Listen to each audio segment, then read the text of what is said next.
Mr. Karl Marx. Thanks for coming on the Hello. show today. Thank you. I'm very glad to be here. Yeah. So when did you first read The Origin of Species? I read Darwin's work in 1862. Fascinating. And at that time, what point were you at in your career? I was at the height of my career. I had already formulated my theories on materialistic conception of history, on class struggle, and on the theory of surplus value. Okay. And how did Darwin's work relate to your economic and political theories? Well, when I read Darwin's work, I realized that his evolutionary theory supported my theory of class struggle and social evolution. It provided a basis for my theory in natural science, which made it more credible.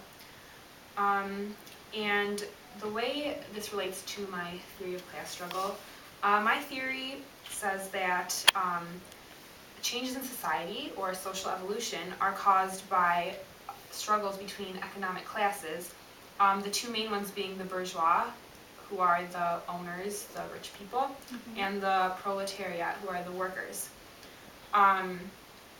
When the gap widens to a great extent between the two classes, then there is a large imbalance of power, which would eventually lead to a revolution, and then there would be a socialist government.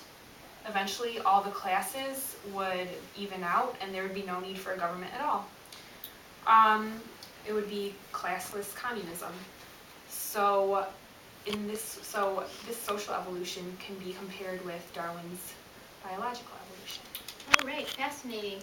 And what was your relationship like with Darwin? Well, we would write letters to each other pretty often, discussing both of our theories. I wanted to actually dedicate my book Das Kapital to Darwin, but he declined because he felt that he wasn't an authority on political or economic theory, and he also felt that Marxism and Darwinism were completely two separate things, and that his theories did not support mine. Also, after Darwin and I both died, Edward Aveling, who was a friend of both Darwin and I, he said that socialism is indeed the logical outcome of evolution, and that its strongest scientific support is derived from the teachings of Darwin.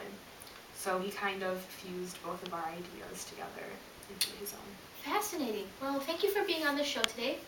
Hope you had a wonderful time. Thank you, I did.